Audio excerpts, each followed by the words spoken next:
بسم اللہ الرحمن الرحیم الحمد للہ والصلاة والسلام علی رسول اللہ وعلی آلہ واصحابہ اجمعین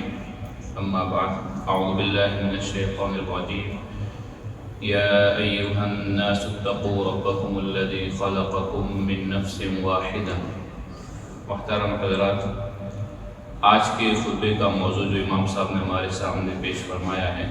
وہ موضوع ہے کہ اللہ کو پیارے لوگ کتنے ہیں اور کون کون سے ایسے اعمال ہیں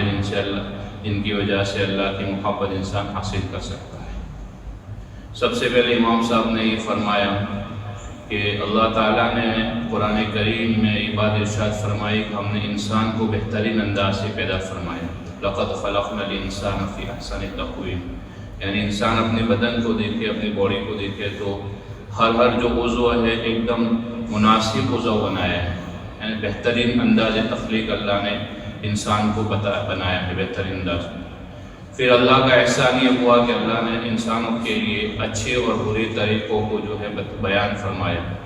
وہ اعمال بتائے، وہ کام بتائے جن سے انسان دنیا میں زندگی گزار کر جن پر چل کر اچھا بن سکتا ہے اور وہ اللہ کو محبوب بھی بن سکتا ہے، اور ان اعمال سے اللہ نے حفاظت کا ان اعمال کو بھی بتایا جن سے انسان دنیا کی زندگی کو بھی تباہ کر سکتا ہے اور اللہ سے بھی دور ہو سکتا ہے۔ یہ اللہ کا بہت بڑا کرم اور احسان ہے۔ دنیا میں انسانوں کی جو ہے حدیث کی روشنی میں دو تقسیم جو ہے امام صاحب نے بتائی ہے۔ پہلی تقسیم یہ ہے کہ کچھ لوگ وہ ہوتے ہیں اللہ کے بندے وہ ہوتے ہیں جن سے وہ خیر کی چابی ہوتے ہیں اور شر کے تالے ہوتے ہیں، یعنی ان کی وجہ سے لوگوں کو خیر بلائی پہنچتی ہے، نفع پہنچتا ہے، کسی طرح کا بھی ہو۔ وہ علم سکھاتے ہیں، وہ امر بالمعروف کرتے ہیں، نہی عن المنکر کرتے ہیں، اچھی باتوں کا حکم کرتے ہیں، بری باتوں سے روکتے ہیں، لوگوں کو کام آتے ہیں، فتنہ فساد جو ہے ان کی وجہ سے رک جاتا ہے، خاندان اور معاشرے میں لڑائی جھگڑے ختم ہوتے ہیں، فتنے بند ہو جاتے ہیں۔ تو یہ خیر کی چابی ہوتی ہے، اچھے کام ان سے پھیلتے ہیں۔ مغالقا للشر، یعنی برائی اور بے حیائی اور نامناسب کام کے تالے ہوتے ہیں، یعنی وہ رکاوٹیں بنتے ہیں، چاہے وہ اپنی زبان سے اپنی کسی بھی حیثیت سے جو ہے وہ کوشش کرتے ہیں کہ جو ہے معاشرے میں اچھی باتیں پھیلیں اور برائی سے جو ہے انسان بچ جائے۔ اور کچھ لوگ وہ ہوتے ہیں جو شر کی چابی ہوتے ہیں، یعنی ان کی وجہ سے معاشرے میں شر پھیلتا ہے، برائی پھیلتی ہے، گناہ کے کام اور گناہ اللہ کو ناراض کرنے والے اعمال پھیلتے ہیں، برائی کی دعوت دیتے ہیں، فتنے فساد جو ہے معاشرے میں، سوسائٹی میں، ملک میں پھیلتا ہے۔ تو یہ شر کی چابی ہوتی ہے، مفاتیح للخیر، اور وہ لوگوں کو اچھی باتوں سے رکاوٹ کا ذریعہ بنتا ہے۔ اللہ کے نبی صلی اللہ علیہ وسلم نے فرمایا فطوبہ، خوشخبری ہے اور مبارک ہے اور اچھے لوگ ہیں جن کو اللہ خیر کی چابی بنائے اور شر کا تالا بنائے، اور ہلاک اور برباد ہو جاوے وہ انسان جو خیر کا لیے جو ہے خیر کے لیے تالا بن جاوے اور شر کی چابی بن جاوے۔ اس حدیث کی روشنی میں ہر انسان کو اپنا جائزہ لینا چاہیے کہ میں کس کیٹیگری میں ہوں۔ میں ان لوگوں میں ہوں جن کی وجہ سے لوگوں کو اچھائی اور بھلائی پہنچتی ہے، لوگوں کو فائدہ پہنچتا ہے، معاشرے میں فائدہ پہنچتا ہے، شر جو ہے ختم ہوتا ہے، یا ان لوگوں میں سے وہ اگر ان لوگوں میں سے جو خیر کی چابی ہے جن کو حدیث میں اللہ کے نبی صلی اللہ علیہ وسلم نے بتایا، تو اللہ کا احسان ماننا چاہیے اور اس میں مزید آگے بڑھنے کی کوشش کرنی چاہیے۔ اور اگر ان لوگوں میں سے اللہ ہم سب کی حفاظت فرمائے جن کی وجہ سے شر پھیلتا ہے، بے حیائی پھیلتی ہے، لوگوں کو مصیبتیں پہنچتی ہے، فتنے فساد مچتے ہیں، اگر ان لوگوں میں سے ہے تو اس سے جو ہے انسان کو نکلنے کی کوشش کرنی چاہیے اور انسان کو اللہ سے عافیت کی دعا مانگتے رہنی چاہیے۔ پھر آگے امام صاحب نے جو ہے یہ بات ارشاد فرمائی کہ اللہ جب انسان سے یا بندے سے محبت کرتا ہے تو کیا کیا انعام ملتا ہے۔ سب سے پہلا انعام یہ ملتا ہے جس کو حدیث میں اللہ کے نبی صلی اللہ علیہ وسلم نے ارشاد فرمایا کہ جب اللہ تعالیٰ کسی بندے سے محبت فرماتے ہیں تو حضرت جبرائیل علیہ السلام کو بلاتے ہیں اور کہتے ہیں جبرائیل میں فلاں سے محبت کرتا ہوں، تم بھی کرو۔ پھر جبرائیل علیہ السلام آسمان پر جو فرشتے ہوتے ہیں ان کو کہتے ہیں کہ اللہ ان سے محبت کرتا ہے، میں بھی کرتا ہوں، تم ان سے محبت کرو۔ اسی طرح زمین کی مخلوق میں بھی اللہ کے نیک بندوں میں اس بندے کی محبت لوگوں کے دلوں میں ڈال دی جاتی ہے۔ تو یہ بہت بڑی بات ہے کہ جب یعنی زمین میں اور اللہ کے مخلوق میں جو ہے اللہ اس کو محبوبیت عطا فرماتا ہے، لوگوں کی پسندیدہ بنتی ہے، یعنی اللہ کے نیک بندے اس کو چاہتے ہیں۔ اور دوسری حدیث میں اللہ کی محبت کا انعام یہ ہوتا ہے کہ اللہ کے نبی صلی اللہ علیہ وسلم نے فرمایا کہ اللہ فرماتے ہیں کہ اگر اللہ کسی مسلمان سے اللہ تعالیٰ محبت کرتے ہیں تو اس مسلمان کی طرف سے اگر کوئی اس کو تکلیف پہنچاتا ہے تو اللہ کی طرف سے اس کو جنگ کا اعلان ہے۔ ایسے ہی کسی مسلمان کو یا کسی انسان کو تکلیف پہنچانا حرام اور گناہ ہے، لیکن اگر جس کو تکلیف پہنچائی جائے وہ اللہ کا نیک بندہ ہو تو پھر انسان کو سوچنا چاہیے۔ حدیث میں علماء فرماتے ہیں کہ دو ہی چیز ہے جس میں اللہ نے جنگ کا اعلان فرمایا، ایک سود کھانے والے کے لیے، اور حدیث میں جو ہے اللہ کے ولی کو تکلیف پہنچانے والے کے، من آذا لی ولی فقد آذنتہ بالحرب، جو میرے کسی نیک بندی کو تکلیف پہنچاتا ہے اس کو میری طرف سے جنگ کا اعلان ہے۔ اللہ ہماری حفاظت فرمائے۔ اور اس کے بعد یہ بھی انعام ہوتا ہے کہ جب انسان اللہ جس سے محبت کرتا ہے تو اس کو اس کی آنکھوں کو، اس کے ہاتھ کو، اس کے پیر کو وہ کام کرنے کی توفیق عطا فرماتا ہے جو اللہ کو پسند ہوتے ہیں، اور ان کاموں سے بچاتا ہے جن سے اللہ جو ہے ناراض ہوتا ہے۔ آگے امام صاحب نے وہ اعمال بتائے جن کی وجہ سے انسان جو ہے اللہ کی محبت کو حاصل کر سکتا ہے، اللہ کا قریب ہو سکتا ہے۔ بہت سارے اعمال قرآن حدیث میں اللہ کے نبی صلی اللہ علیہ وسلم نے اور اللہ تعالیٰ نے بیان فرمائے۔ قرآن کریم میں ایک جگہ پر اللہ تعالیٰ فرماتے ہیں ان اللہ یحب الذین یقاتلون فی سبیلہ صفا کأنہم بنیان مرصوص، یعنی وہ لوگ جو اللہ کے راستے میں جہاد کرتے ہیں، جب جہاد کا وقت آتا ہے تو وہ ایک صف سیسا پلا ہوا دیوار بن جاتے ہیں اور اللہ کے راستے میں دشمنوں سے لڑتے ہیں۔ یہ بھی اللہ کو پیارے ہیں۔ اسی طرح ایک اور آیت میں فرماتے ہیں ان اللہ یحب التوابین ویحب المتطہرین، یعنی اللہ ان لوگوں کو جو اللہ سے کثرت سے توبہ کرتے ہیں، گناہوں کی معافی مانگتے ہیں، اللہ سے رجوع کرتے ہیں، دعائیں مانگتے ہیں، اپنے گناہوں کا ہر وقت ان کو استجار رہتا ہے، ان سے محبت کرتا ہے۔ ویحب المتطہرین، اور ان لوگوں میں سے جو شرک سے، نفاق سے اور گناہوں سے اپنے آپ کو پاک صاف رکھتے ہیں، ان سے بھی اللہ محبت کرتا ہے۔ اسی طرح ایک آیت میں فرمایا ان اللہ یحب المحسنین، اللہ ان لوگوں کو جو اچھے کام کرتے، ہر کام کو اچھے ڈھنگ سے اور صحیح طریقے سے اور اللہ کی محبت حاصل کرنے کے لیے کرتے ہیں، ان سے بھی محبت کرتے ہیں۔ حدیث میں بھی کئی ایسے اعمال ہیں جس کو اللہ کے نبی صلی اللہ علیہ وسلم نے ارشاد فرمایا کہ اس سے انسان اللہ کی محبت حاصل کرتا ہے۔ ان میں ایک حدیث میں سیدنا ابو ذر غفاری رضی اللہ تعالیٰ عنہ سے ایک آدمی نے پوچھا کہ میں نے سنا ہے کہ آپ اللہ کے نبی صلی اللہ علیہ وسلم سے حدیث بیان فرماتے ہیں، تو انہوں نے کہا میں نے اپنے کانوں سے سنا ہے اور میں نے اس کو بیان کیا ہے۔ کہا وہ حدیث کیا ہے؟ جس کا خلاصہ یہ ہے کہ 3 طرح کے لوگ ہیں جن سے اللہ بہت محبت کرتا ہے۔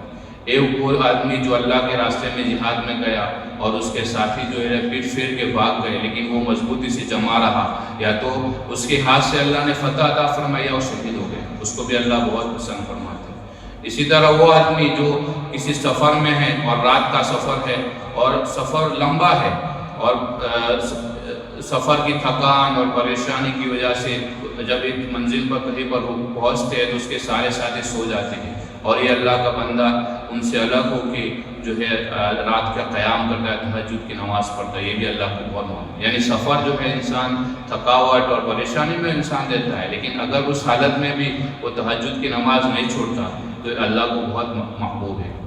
اور اسی طرح وہ آدمی تیسرا وہ آدمی جو اس کا پڑوسی جو ہے اس کو تکلیف پہنچاتا ہے، لیکن وہ اپنے پڑوسی کی تکلیف پر صبر کرتا رہتا ہے یہاں تک کہ اس کو موت آ جائے یا وہ وہاں سے چلا جائے۔ اگر وہ پڑوسی کی تکلیف پر برداشت کرتا رہتا ہے اور کوئی رد عمل نہیں ظاہر کرتا تو یہ بھی اللہ کو محبوب ہے۔ یہ 3 طرح کے لوگ اس حدیث میں اللہ کے نبی صلی اللہ علیہ وسلم نے بیان فرمایا۔ اسی طرح اللہ کی محبت حاصل کرنے کا سب سے مضبوط اور سب سے بڑا راستہ یہ کہ جو چیز انسان کے اوپر فرض ہے انسان اس کو صحیح طریقے سے انجام دے۔ حدیث میں اللہ کے نبی صلی اللہ علیہ وسلم نے فرمایا کہ انسان سب سے زیادہ مجھ سے قریب ان چیزوں سے ہوتا ہے جو فرض ہے، یعنی جیسے نمازوں کو پڑھنا، روزہ، رمضان کے روزے، حج اگر کسی پر فرض ہے، اگر زکوٰۃ کسی پر فرض ہے، اگر وہ اس کو بجا لاتا ہے تو سب سے زیادہ جو ہے انسان اللہ سے قریب ہو سکتا ہے۔ اور اس کے بعد اگر انسان فرائض کی پابندی کے بعد بھی نوافل کو زیادہ پڑھتا ہے، تہجد پڑھتا ہے، اشراق پڑھتا ہے، چاش پڑھتا ہے، اوابین پڑھتا ہے اور سنت وغیرہ کا اہتمام کرتا ہے تو اللہ سے اور قریب ہو جاتا ہے۔ اس کے بعد اگر اللہ کے نبی صلی اللہ علیہ وسلم نے نوافل کا جو درجہ ہے، جیسے روزوں میں انسان اگر رمضان کا روزہ رکھے تو سب سے بڑا انسان کو یہ عمل ہوا جس سے انسان اللہ سے قریب ہو سکتا ہے۔ اس کے بعد رمضان کے روزوں کے بعد یہ جو پیر اور جمعرات کے روزے یا 13، 14، 15 تاریخ کے روزے کا درجہ آتا ہے۔ نوافل اور فرائض میں بڑا فرق ہے، اس لیے انسان کو زیادہ جو فرض چیز ہے اس کا اہتمام کرنا چاہیے۔ اگر فرائض کے ادا ہونے کے بعد اگر انسان کو توفیق ملتی ہے تو اس کو نوافل کا اہتمام کرنا ہے، لیکن اہم چیز ہے وہ فرض ہے۔ اسی طرح ایک حدیث میں اللہ کے نبی صلی اللہ علیہ وسلم نے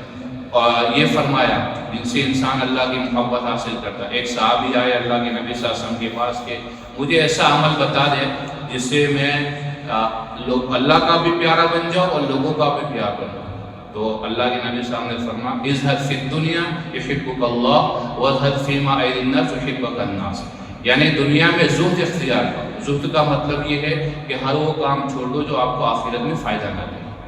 یعنی اس طرح انسان دنیا کی زندگی گزارے، دنیا میں اگر اس کام کو چھوڑ دے جس سے انسان کو آخرت میں کوئی فائدہ نہ ہو تو اس کام کی وجہ سے انسان کو اللہ کی محبت حاصل ہوتی ہے۔ اور لوگوں کی محبت حاصل کرنے کا کہ لوگوں کے ہاتھ میں جو ہے، یعنی لوگوں کو جو مال دولت اللہ نے دیا اس سے بے نیاز ہو جاؤ۔ تم لوگوں کے مال کے متعلق لوگوں سے سوال نہیں کرو، تمہارے دل میں لالچ نہ ہو کہ لوگ بھی تم سے کیا کریں گے، محبت کریں گے۔ اسی طرح یہ سب اعمال ہے جن سے انسان اللہ سے قریب ہوتا ہے۔ اسی طرح ایک اور حدیث میں جس کو امام صاحب نے فرمایا کہ پیش فرمایا کہ اللہ کے نبی صلی اللہ علیہ وسلم نے فرمایا ان اللہ یحب العبد التقی الغنی الخفی، کہ اللہ تعالیٰ اس بندے کو محبت کرتے ہیں جو پرہیزگار ہے، جو اللہ کے حرام کی ہوئی چیزوں سے بچتا ہے اور لوگوں سے بے نیاز ہے۔ دین کا یعنی ایک تو ایک انسان ظاہری طور پر مالدار ہوتا ہے لیکن دل اس کا مالدار نہیں ہوتا، ہر وقت پریشان رہتا ہے، کچھ وہ حاصل ہوتا ہے اس سے زیادہ، اور آگے بڑھنے کی کوشش ضرور کرنی چاہیے لیکن اتنا نہ ہو جاوے کہ انسان دنیا کو حاصل کرنے میں آخرت کو بھول جاوے، اپنی زندگی کا چین سکون ختم کر دے، نہیں بلکہ اس کو دل کا بے نیاز ہے۔ اسی طرح وہ انسان گمنام ہے، یعنی ایک تو انسان خود ظاہر ہوتا ہے، تو یہ خود ظاہر ہونا، شہرت کا طالب ہونا یہ تو بری بات ہے، لیکن جب اللہ کسی کو شہرت دیتا ہے، اللہ عزت دیتا ہے تو وہ اللہ کا انعام ہوتا ہے، تو وہ کوشش کرتا ہے گمنامی کی زندگی گزارے اور لوگوں سے بچ کے رہے۔ بچ کے مطلب اپنے اعمال کو لوگوں کے سامنے ظاہر نہیں کرتا، تو اللہ ایسے آدمی کو بھی پسند کرتا ہے۔ اسی طرح کچھ ایسے اعمال ہیں جس کو اللہ کے نبی صلی اللہ علیہ وسلم نے فرمایا کہ اس سے بھی انسان اللہ سے قریب ہو سکتا ہے، جس میں ایک حدیث امام صاحب نے فرمایا جس کا خلاصہ یہ کہ جس انسان میں جو پاک دامن ہو، صبر والا ہو اور حرام مال سے بچنے والا ہو اور اچھی زندگی گزارنے ہو، اللہ اس کو پسند فرما دے۔ اور اسی طرح اس آدمی کو اللہ ناپسند فرما دے جو بد زبانی کرتا ہو، زبان کا غلط استعمال کرتا ہو، بے حیائی پھیلتا ہو، لوگوں کے سامنے جو ہے اس کو مانگنے کی عادت بن جائے، یعنی لوگوں کی ضرورت کا سوال الگ چیز ہے لیکن ایک مستقل لوگوں کے سامنے جو ہاتھ پھیلاتا رہتا ہے، یہ بھی اللہ کو ناپسند ہے۔ اسی طرح آخر میں امام صاحب نے فرمایا کہ انسان کو جو اللہ سے محبت حاصل ہوتی ہے اور انسان اللہ کے قریب ہو سکتا ہے، اس میں ایک بڑا عمل یہ ہے جس کو حدیث میں اللہ کے نبی حضرت ابن عمر رضی اللہ تعالیٰ نے بیان فرمایا، وہ یہ ہے کہ اس سے لوگوں کو فائدہ پہنچے اور وہ لوگوں کی ضرورت کو پورا کرنے والا بنے۔ ابن عمر رضی اللہ تعالیٰ عنہ فرماتے ہیں کہ ایک آدمی اللہ کے نبی صلی اللہ علیہ وسلم کے پاس آیا کہ اللہ کے نبی صلی اللہ علیہ وسلم مجھے ایسا عمل بتا دیجیے یا ایسا انسان بتا دے جو اللہ کو بہت پیارا ہو، اور ایسے اعمال بتا دیجیے جس سے ہم اللہ کی محبت ہم کو حاصل ہو جائے۔ تو اللہ کے نبی صلی اللہ علیہ وسلم نے فرمایا کہ احب اللہ الی اللہ انفعہم للناس، کہ اللہ کو سب سے پیارا وہ ہے جو لوگوں کو بہت زیادہ فائدہ پہنچتا ہے، یعنی کسی طرح فائدہ پہنچتا ہے، علم سکھا رہا ہے، دعوت کا کام کر رہا ہے، خدمت کا کام کر رہا ہے، لوگوں کو کسی طرح اس کو فائدہ پہنچتا ہے، یہ اللہ کو بہت پیارا ہے۔ اور وَأَحَبُّ الْأَعْمَالِ إِلَى اللَّهِ سُرُورٌ تُدْخِلُهُ عَلَى مُسْلِمٍ، اور اللہ کو بہت سا جو اعمال بہت پسند ہیں ان میں کچھ اعمال اللہ کے نبی صلی اللہ علیہ وسلم نے اس حدیث میں بیان فرمائے ہیں، وہ یہ فرمایا کہ بہترین اعمال میں ایک عمل یہ ہے کہ انسان کسی مسلمان کا دل خوش کرے، سرور تدخلوا علی مسلم او تکشف عنہ کربۃ، یا کوئی مسلمان مصیبت کا شکار ہے، پریشانی کا شکار ہے، آپ اس کی پریشانی کو دور کر دو، او تقضی عنہ دینا، یا جس نے جو ہے ضرورت کا قرض لیا ہے اور وہ ضرورت کی قرض کا ادا کرنے پر قادر نہیں ہے، وہ کوشش کر رہا ہے لیکن نہیں کر رہا، تو اس کا قرض ادا کر دو، یا اس کو کسی طرح اس کی مصیبت کو دور کر دو، یعنی اس کو ہم خدمت خلق کا کام کہتے ہیں، وہ اللہ کو بہت پسند ہے۔ پھر آگے اللہ کے نبی صلی اللہ علیہ وسلم فرماتے ہیں کہ کسی مسلمان کی ضرورت کا پورا کرنا اللہ کے نبی کی مسجد میں صلی اللہ علیہ وسلم، مسجد نبی علیہ السلام میں 1 مہینہ اعتکاف کرنے سے زیادہ فضیلت کا درجہ رکھتا ہے۔ یعنی اس کا مطلب یہ نہیں ہے کہ مسجد نبی میں اعتکاف کرنے والا اس کے برابر ہے، لیکن اس کا مطلب یہ ہوتا ہے جب اللہ کے نبی صلی اللہ علیہ وسلم اس طرح کی حدیثوں کا کہ کسی بات کی اہمیت کو اور امت کے سامنے اس کے فضائل کو بیان کرتے ہیں، تو یہ نہ ہو کہ کوئی انسان اس اعمال کو بھول جائے۔ کبھی کبھی انسان عبادت وغیرہ کرتا ہے تو یہ خدمت کا کام، لوگ مسلمانوں کی مصیبتوں کو دور کرنے کا کام نہیں کرتا، تو اس طرح کی حدیثیں جو ہے اللہ کے نبی صلی اللہ علیہ وسلم لا کر بیان فرماتے ہیں کہ دیکھو تم وہ بھی کرتے ہو، ساتھ میں یہ بھی کرو، یہ بھی بڑی عبادت کا ذریعہ ہے۔ اور بہت سارے ہم جیسے لوگ ہیں جو مہینہ بھر تو مسجد نبی میں اعتکاف نہیں کر سکتے، لیکن یہ کام تو ہم کر سکتے ہیں۔ تو اللہ کے نبی صلی اللہ علیہ وسلم نے فرمایا کہ میں کسی مسلمان کی ضرورت کو پورا کرنے کے لیے جاؤں، یہ اس بات سے بہتر ہے کہ میری مسجد میں 1 مہینہ اعتکاف کرو۔ پھر آگے فرماتے ہیں کہ جو اپنے غصے کو جو ہے ٹھنڈا کر دے، اپنے غصے پر قابو رکھے، اللہ جو ہے قیامت کے دن اس کی پردہ فرمائے۔ اس کے بعد فرمایا اللہ کے نبی صلی اللہ علیہ وسلم نے اسی حدیث میں کہ جو کسی مسلمان کی ضرورت کا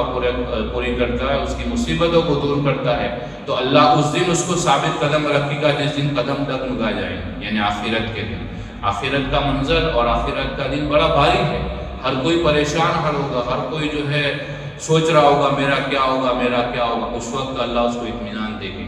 اس وقت اس کے قدموں کو اللہ ثابت قدم رکھیں گے۔ یہ بہت سارے اعمال جو ہے آج کی قرآن و سنت کی روشنی میں امام صاحب نے ہمارے سامنے بیان فرمائے، جن سے انسان اللہ کی محبت کو حاصل کر سکتا ہے۔ فرائض کی پابندی، نوافل کی کثرت، خدمت خلق کے کام، اسی طرح اللہ کا ذکر۔ جب انسان اللہ کا ذکر کرتا ہے تو ذکر کی وجہ سے بھی انسان کو اللہ کی محبت حاصل کرتا ہے، اور انسان اسی کو بار بار یاد کرتا ہے جس کو انسان محبت ہوتی ہے۔ جب انسان اللہ سے محبت ذکر کرتا ہے، اس کے مطلب اس کا یہ ہے کہ وہ انسان اللہ سے محبت کرے۔ اسی طرح اللہ کی محبت کو حاصل کرنے کا ایک بڑا ذریعہ یہ ہے کہ انسان قرآن کریم کی تلاوت کرے، تلاوت کا اہتمام ہو، اور تلاوت کے ساتھ جو ہے اس کے معنی اور مفہوم اور اللہ نے اس قرآن میں کیا بیان فرمائے اس میں تدبر کرے، ایسی تفسیر اور ایسے درس میں شریک ہو جس سے انسان کو یہ حاصل ہو، یہ معلوم ہو کہ اللہ نے اس قرآن میں کیا بیان فرمایا۔ تو جب انسان قرآن کو سمجھ کر پڑھتا ہے، بغیر سمجھے کہ بھی پڑھنا ایک الگ عبادت ہے، اور سمجھ کر پڑھنا یہ الگ ہے، دونوں کا اہتمام کرنا چاہیے، تلاوت کا بھی اہتمام کرنا چاہیے اور قرآن کو سمجھنے کی کوشش بھی کرنی چاہیے۔ اسی طرح انسان کو جو اللہ کی محبت حاصل ہوتی ہے اس میں ایک بڑا کام یہ ہے کہ انسان کو اللہ نے جو نعمتیں دی ہے اس کا احتجاج رکھے کہ اللہ نے مجھے کیا کیا نعمتیں دی ہیں۔ جب انسان یہ سوچتا ہے مجھے یہ دیا، یہ دیا، یہ دیا، یہ دیا، تو اس کو پتہ معلوم ہوتا ہے کہ مجھے تو کتنی نعمتیں اللہ نے عطا فرمائی۔ اب وہ جب یہ نعمتوں کو یاد کرتا ہے تو نعمتیں دینے والا بھی انسان کو یاد ہو جاتا ہے، اور جب بار بار یاد کرتا ہے تو انسان کے دل میں اللہ کی محبت پیدا ہو جاتی ہے۔ دعا ہے اللہ جو ہے ہمیں ان خوش نصیب بندوں میں شامل فرمائے جن کو اللہ کی محبت حاصل ہوتی ہے، اور جن کو اس طرح کے اعمال کرنے کی توفیق اللہ نصیب فرماتا ہے۔ اللہ جو ہے ہمیں اعمال پر عمل کرنے کی توفیق عطا فرمائے۔ سبحان اللہ و بحمدہ، سبحانک اللہم و بحمدک، اشہد ان لا الہ الا انت۔